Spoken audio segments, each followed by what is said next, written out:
Hi, it's Kit Allowitz. Welcome to another video in the Leadership Journey video series. Today I'm with the esteemed Dr. Brett Savage. Welcome to the show. Thanks.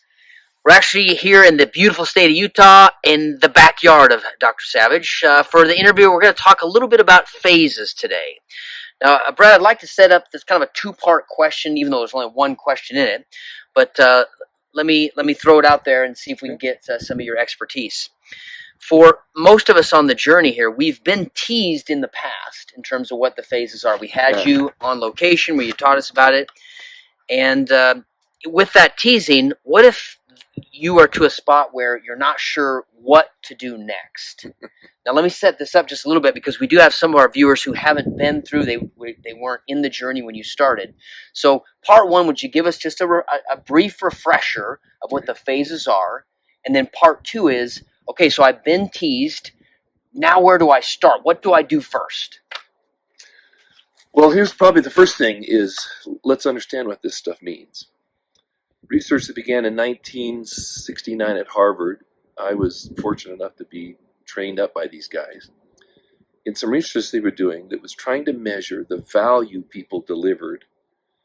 So it's more than performance, which is what you do when you're in a role. This is how much difference did your performance make? What is the impact of your performance? And they called it contribution. And so the phases were simply the buckets in which those four descriptions fell of how people contribute. Phase one, anyone who's new to any role has to learn the role, the team, what their job is, the relationships to have, who to report to, who knows things, the culture, as it were.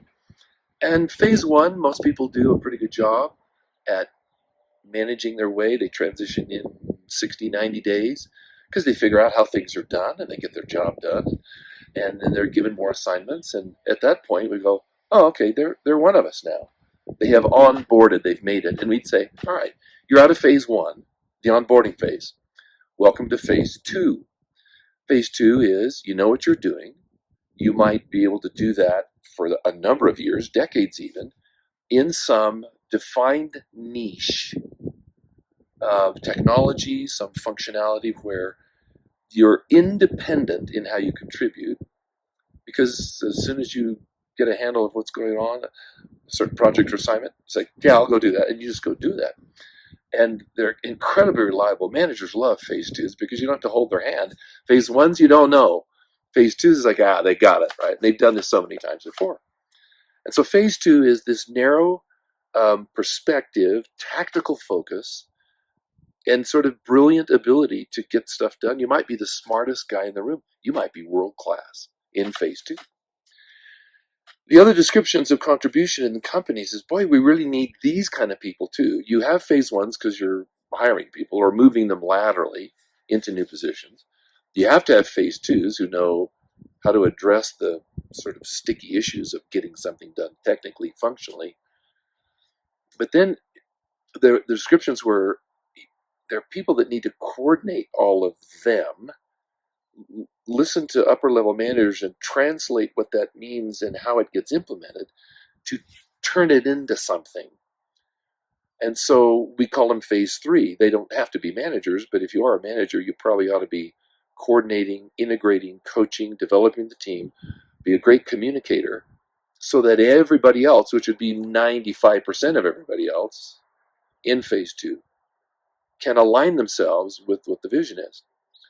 Finally, phase four are the ones that are providing that vision to people in phase three who will then translate it into each one of the, say, their business units, so that HR and fulfillment and production and sales can all go, oh, okay, now we know what to do, because it'll be a little different in each one of those verticals.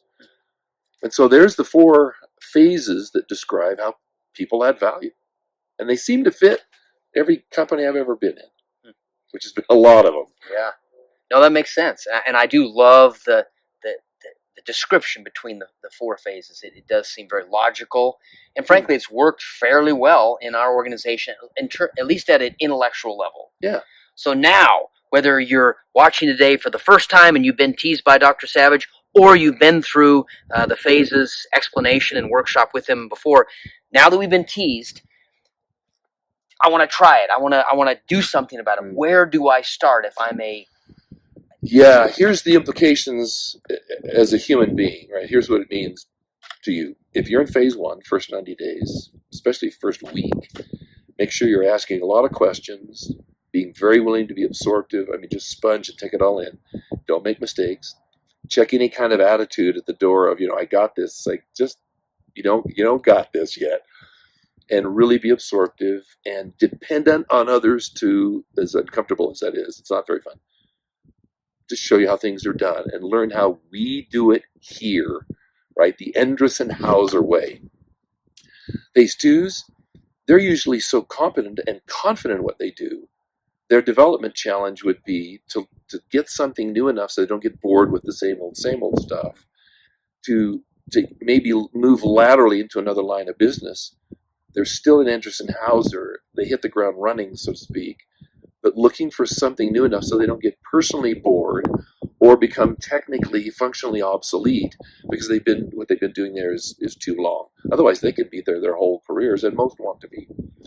If you ever want to be a manager, a supervisor, something that coordinates, a team lead, be thinking more along the lines of, do I have and can I build some phase 3 skills of communication, inspiring others, influencing them, getting somebody to go, okay, I'll be on that team with you.